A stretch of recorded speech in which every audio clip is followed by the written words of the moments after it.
9월 2일 수요일 새벽 예배 본문의 말씀은 시편 2편의 말씀이 되겠습니다. 시편 2편 1절로 12절까지의 말씀을 통해서 함께 은혜를 나누도록 하겠습니다. 자, 시편 1편이 그 작자 미상, 누가 쓴 글인지를 밝히고 있지 않습니다. 그리고 2편 또한 작자 미상의 그 시편이 되겠습니다. 그래서 2편에서는 세상의 왕들 그리고 세상에 있는 통치자들이 하나님을 대적하는 그러한 어리석음, 하나님을 대적하는 세상의 왕들과 통치자들의 우매함과 어리석음을 이야기하면서 하나님이 세우신 권위와 하나님이 세우신 통치, 하나님이 세우신 왕에게 순복하고 그 하나님의 통치를 순종하면서 따르라. 그렇지 않으면 멸망할 것이다. 에 대한 이야기를 합니다. 자, 시편 2편 1절부터 보도록 하겠습니다. 어찌하여 이방 나라들이 분노하며 민족들이 헛된 일을 꾸미는가. 이방 나라들과 민족들은 같이 같은 의미입니다. 그러니까 이방 나라들, 이방 민족들이 여기서 분노하며라고 번역을 했는데 원문상의 의미는 소란을 피는 걸 말해요. 이방 나라들이 소란을 핀다는 거예요. 그리고 헛된 일을 꾸민다는 거예요. 그 헛된 일과 이 소란이 무엇이냐? 2절에서 설명을 하는데 2절을 보시면 세상의 군왕들이 나서며 관원들이, 여기서 관원들은 통치자들, 영어 성경에서는 대개 룰러라고 번역을 했습니다. 통치자들이 서로 꾀하여 여호와와 즉 하나님과 하나님의 기름 부음을 받은 자를 대적한다. 결국 당시에 이스라엘 사회에서는 기름 부음을 받는 그 세 종류의 직업군이 있었는데 그게 뭐냐면 왕을 세울 때 기름을 부었고 선지자 그리고 제사장에게 기름을 부었단 말이에요. 근데 여기서는 본문 문맥상 다윗 이스라엘 왕가를 대변한다고 할 수 있는 다윗 왕가에 대한, 즉 하나님이 세우신 신정 통치의 대변이라고 할 수 있는 다윗 왕가에 대한 반역 그리고 대적을 말합니다. 그래서 이방 나라들과 민족들이 소란을 피고 헛된 일을 꾸미는 게 뭐냐면 하나님에게 대적하고 하나님이 세우신 그 질서, 하나님이 세우신 통치의 권한에 대적한다는 거예요. 그러면서 이렇게 얘기한다는 거예요. 3절을 보시면 우리가 그들의 맨 것을 끊고 그들의 결박을 벗어버리자 하는도다. 즉 이 말은 여기서 말하는 우리는 이방 나라들, 이방 민족들, 하나님에 대하여 하나님의 통치에 대하여 반대하고 있는 사람들이 맨 것을 끊고 결박을 풀어버리자. 이 말은 창세기에 나오는 세상 사람들이 바벨탑을 쌓았잖아요. 우리의 이름을 높이고 이제는 하나님의 통치가 아니라 우리를 드러내자. 이것과 비슷합니다.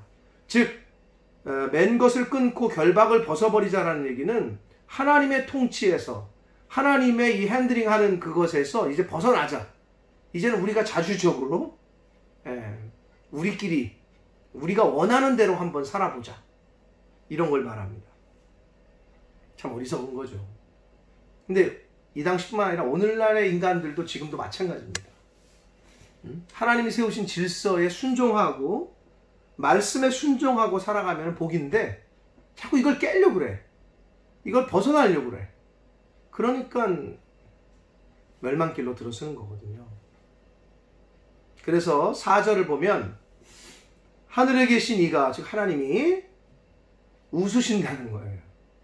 주께서 그들을 비우시리로다. 이거 비웃음, 조소를 한다는 건데, 그러니까 세상 통치자들의 그 어리석음을 비웃으신다는 거예요. 하나님께서. 가소롭다는 말 쓰잖아요. 하나님 보실 때 얼마나 가소롭겠어요. 어떻게 하나님을 이길 수 있겠어요? 근데 세상의 통치자들과 많은 권력을 잡은 사람들이 착각한다는 거예요. 야, 이제는 우리 뜻대로 한번 살아보자. 하나님의 법이 아니라, 하나님의 통치가 아니라 이젠 우리가 원하는 삶을 살아보자. 이때나 지금이나 비슷한 것 같습니다. 5절을 봅니다. 그때의 분을 바라며 진노하사 그들을 놀라게 하여 이르시기를. 하나님이 이제 공의의 심판을 내리신다는 거예요. 공의의 분을 내신다는 거예요. 내가 나의 왕을, 여기서 1인칭 나는 하나님이십니다. 하나님이 직접 화법으로 얘기하시는 것을 표현했어요. 내가 나의 왕을 내 거룩한 산 시온에 세웠다 하시리로다 라고 말씀합니다. 즉 거룩한 산 시온은 예루살렘의 시온 산성을 말합니다. 예루살렘에 있는, 자, 거기에 나의 왕을 세운다. 여기서 나의 왕은 1차적 의미는 다윗 왕조를 말하고요, 궁극적 의미는 예수 그리스도를 말합니다. 그러니까 결국 메시아, 예수 그리스도, 내가 왕이다. 예수님께서도 그런 표현을 쓰셨잖아요. 하나님께서 예수 그리스도를, 메시아를 보내셔서 그 왕을 세워서 그들을 놀라게 한다는 거예요. 심판하신다는 거예요. 심판주로 오실 메시아에 대한 예언적인 말씀도 포함하고 있습니다. 그러면서 7절, 8절, 9절은 말하는 화자가, 말하는 주체가 예수 그리스도로 바뀌어요. 하나님이 세우신 왕, 예수님이 이제 그 말하는 주체가 돼서 말하기를, 내가 여호와의 명령을 전하노라. 즉 예수님께서 하나님의 말씀을 전한다는 거예요. 여호와께서 내게 이르시되 너는 내 아들이라. 오늘 내가 너를 낳았도다. 다윗의 언약을 근거로 하시는 말씀이에요. 열왕기하 7장에 보면 다윗과 세우신 하나님의 다윗 언약이 나와요. 거기에 이제 내가 너의 후손, 내가 하나님께서 다윗 왕에게 말씀하시기를 너의 후손 중에서 이제 메시아를 보낼 거고 너의 후손의 아들들이 왕이 되게 할 거다. 이러한 하나님과의 그 다윗과의 언약, 일명 다윗 언약이 열왕기하 7장에 나오는데, 그 말씀을 근거로 지금 이 말씀을 이렇게 하시고 있습니다. 8절을 봅니다. 내게 구하라. 내가 이방 나라를 내 유업으로 주리니 내 소유가 땅끝까지 이를 것이다 라고 말씀합니다. 결국 이 땅의 왕으로 오신 예수 그리스도의 소유가 땅끝까지 미친다. 이 말은 창세기 12장에 보면 땅의 모든 족속이 너를 인하여 복을 얻을 것이다 라고 이제 아브라함에게 언약하시는 장면이 나오는데, 그러니까 예수 그리스도를 통해서 그게 성취가 되는 걸 보여주는 겁니다. 땅끝까지 이른다. 하나님의 그 예수 그리스도의 그 통치의 권한이 땅끝까지 이른다는 거예요. 그러면서 9절을 봅니다. 네가 철장으로, 즉 예수 그리스도가 철장으로 그들을 깨뜨릴 거고 질그릇같이 부술 것이라는 거예요.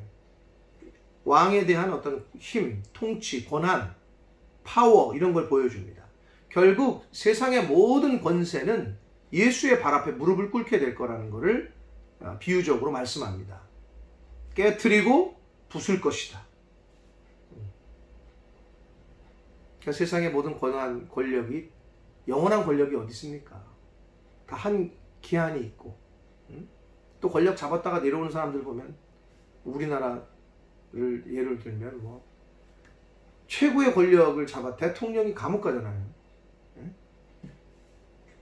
그러니까 권력은 영원하지 않단 말이에요. 이 세상 거는 예수 그리스도께서 심판주로 오셔서 다 깨뜨리시고 부술 것이다. 이것에 대한 예언의 말씀을 하고 있습니다. 10절을 봅니다. 그런즉 군왕들아, 이 세상의 통치자들, 왕들을 말합니다. 너희는 지혜를 얻으며 세상의 재판관들아, 너희는 교훈을 받을지어다. 영원한 재판장은 예수 그리스도시죠. 그러나 이 세상의 재판관들이 자기가 착각을 해. 자기들이 재판하면 영원할 줄 알아. 그러나 그렇지 않단 말이에요. 그래서 지혜를 얻고 교훈을 받으라 그러는데 여기서 말하는 지혜와 교훈은 뭘 말하냐면 11절을 말합니다. 여호와를 즉 하나님을 경외하는 함으로 섬기고 떨며 즐거워할지어다. 결국 시편 2편에서 말하는 세상 사람들에게, 세상의 통치자들에게, 리더들에게 말하고 있는 지혜와 교훈은 뭐냐? 하나님을 경외하는 거. 이게 지혜라는 거예요. 그리고 하나님을 즐거워하고 하나님으로 인하여 즐거워하고 하나님을 즐겁게 해드리는 거. 이게 교훈이라는 거예요. 그거를 본받으라는 거예요. 하나님을 경외하고 하나님으로 인하여 즐거워하는 것. 이게 지혜고 이게 교훈이다. 12절을 봅니다. 그의 아들에게 입맞추라 그래요. 그러니까 결국 예수 그리스도에게 입맞추라는 건데 당시에 여기서 입을 입에다가 맞추라는 게 아니고 발에다가 구부려서 발에다가 뽀뽀를 하는 걸 말이에요. 입을 맞추는 거. 그건 뭘 얘기하느냐? 순종 그리고 겸손을 의미합니다. 그러니까 하나님에게, 즉 하나님의 통치에, 즉 예수 그리스도에게 겸손하고 하나님의 말씀에 순종하라 라는 의미를 담고 있습니다. 그렇지 않으면, 하나님의 말씀에 순종하고 겸손하지 않으면 진노하심으로 너희가 길에서 망할 것이다. 길에서 망한다는 얘기는 결국 갑작스러운 죽음을 말하고 평안하지 않은 죽음을 말해요. 우리가 왜 객사라 그러잖아요. 길에서 죽는 죽음을. 그래서 우리나라뿐만 아니라 이스라엘 백성들도 길에서 이렇게 뭐 시체를 수습하지 못하고 죽는 거를 굉장히 저주받은 걸로 생각했단 말이에요. 우리나라도 마찬가지입니다. 그래서 우리나라도 실종되면 시체를 꼭 찾으려고 그러잖아요. 응? 돌아오라 그러잖아요. 아니 길에서 죽은 시체 죽는 사람은 죽은 게 아니고 집에서 죽는 사람은 죽은 게 아니에요. 둘 다 똑같이 못 돌아와. 근데 그런 비유를 쓴다고. 응? 아직도 못 돌아오고 있다. 이런 표현을 쓴다고요. 그게 왜 그러느냐? 객사하는 것을 굉장히 저주로 생각했고 굉장히 네거티브하게 생각을 했단 말이에요. 우리나라도 그렇고 이스라엘도 그렇고. 그러니까 길에서 망할 것이다. 그의 진노가 급하심이라. 여호와께 피하는 모든 사람은 다 복이 있도다 라고 말합니다. 자, 그런데 개역 성경에는 여호와께 의지하는 자는, 여호와를 의지하는 자는이라고 번역을 했거든요. 근데 개역 개정 성경은 여호와께 피하는 자는 모든 사람은 복이 있도다 이렇게 얘기했단 말이에요. 둘 다 번역이 그렇게 갈 수 있어요. 왜냐하면 그 호세라는 단어인데 이 호세의 원형이 하사라는 말이에요. 이거를 개역 성경은 의지하는이라고 번역을 했고 개역 개정은 피하는, 피난처라는 의미로 번역을 했단 말이에요. 결국 이게 다 맞아요.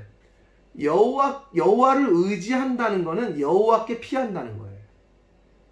여호와를 피난처로 삼는다는 거예요. 하나님에게 피한다는 거는 하나님을 의지한다는 거예요. 여러분, 길에서 이제 애들이 뭐 이렇게 싸움을 하다가 초등학교 애들이 나보다 큰 애가 막 나를 때리려고 그래. 그럼 막 싸우려고 하다가 막 불리한데 갑자기 아버지가 지나가. 그럼 아버지한테 달려가죠. 그게 뭐야? 그러니까 아버지 뒤에 딱 숨어. 피하죠. 아버지를 의지하기 때문에 피하는 거예요. 의지할 대상이 아니면 피하질 않아요. 그래서 이게 같은 의미입니다. 개역성경이나 개역개정 번역이나 의지한다, 피한다. 이거는 같은 맥락이라고 보시면 됩니다. 그러므로 하나님을 의지한다는 의미는 하나님께 피한다는 거예요. 하나님께 간다는 거예요. 하나님께 나아가는 것, 그것이 곧 의지하는 거고 하나님께 피하는 진정한 피난처가 됩니다. 자, 이렇게 이 시편 2편에서는 세상의 권세 잡은 자, 왕들과 통치자들, 그들의 어리석음이 뭐였냐 하면 이제 하나님의 그 어떤 통치, 하나님의 이 어떤 굴레, 하나님의 그 핸들링에서 좀 벗어나서 우리끼리야, 우리도 이제 힘이 있잖아. 우리도 이제 좀 우리가 원하는 데 좀 살아야 되지 않겠어? 그러한 사람들에 대한 어리석음과 하나님의 심판을 이야기를 합니다. 그러면서 뭐가 지혜하고 뭐가 교훈이다? 하나님을 경외하는 것이 지혜고 교훈이요, 하나님을 즐거워하고 하나님을 기쁘시게 해드리는 게 지혜와 교훈이다 라고 성경은 말씀해 주고 있습니다. 사랑하는 성도 여러분, 이 세상의 모든 하는 일들, 이 세상의 모든 경영은 근본적으로 하나님을 대적하는 일에 맞춰져 있습니다. 그리고 하나님을 대적하는 이 세상의 어떤 경영과 어떤 행사와 어떤 모든 일은 하나님을 대적하면 실패합니다. 그러므로 저와 여러분은 이 세상에 우리가 살고 있어요. 이 세상에 우리가 땅을 디디고 살고 있어요. 그러나 하나님의 통치를 받는 사람이라는 걸 잊지 말고, 하나님의 자녀임을 잊지 말고, 하나님의 말씀에 순종하고 겸손하게 행하는 저와 여러분 되시기를 축복합니다. 그래야 망하지 않습니다. 그래야 길에서 망하지 않습니다. 하나님을 경외하는 것, 하나님을 기쁘시게 하는 것, 하나님으로만 즐거움으로 삼는 것, 이것이 지혜요 교훈이라는 오늘 시편 기자의 이 말씀을 하나님이 주시는 말씀인 줄 알고 오늘 하루 그러한 믿음으로 살아가시고 남은 인생 동안 하나님을 경외하며 하나님으로만 즐거워하며 하나님을 기쁘시게 해드리는 저와 여러분, 하나님의 자녀된 삶을 사는 저와 여러분이 되시기를 예수 그리스도 이름으로 축복합니다. 기도하겠습니다. 살아계신 하나님 아버지, 새날 주셔서 감사합니다. 생명 주셔서 감사합니다. 또 하나님의 말씀을 전하고 들음으로 하나님의 그 은혜를 같이 나누게 해주시니 아버지 감사합니다. 오늘 하나님의 사람인 이 시편 저자의 2편의 말씀을 통해서 교훈해 주시고 또 말씀해 주시니 감사합니다. 아버지, 세상의 모든 일들이 하나님을 대적하고 세상의 권세 잡은 자들이 착각하여 자신들이 원하는 대로 하나님의 통치에서 벗어나려고 하는 그 일에 대하여 시편의 기자는 경고합니다. 망할 것이다. 그 결국은 멸망할 것이다. 그러므로 하나님을 경외하고 하나님을 기쁘시게 하며 하나님으로만 즐거움으로 삼는 것이 지혜요 교훈이라 라고 말씀합니다. 아버지, 이 세상에 심판주로 오실, 진정한 재판관으로 오실 예수 그리스도의 그 말씀과 가르침대로 남아있는 인생을 그렇게 겸손하며 말씀에 순종하며 살아가는, 하나님만 의지하며 하나님께로만 피하는 그러한 복이 있는 사람들, 그 사람들이 바로 저희가 될 수 있도록 주여 은혜 내려 주옵소서. 예수 그리스도 이름으로 축복하며 기도 올리옵나이다. 아멘.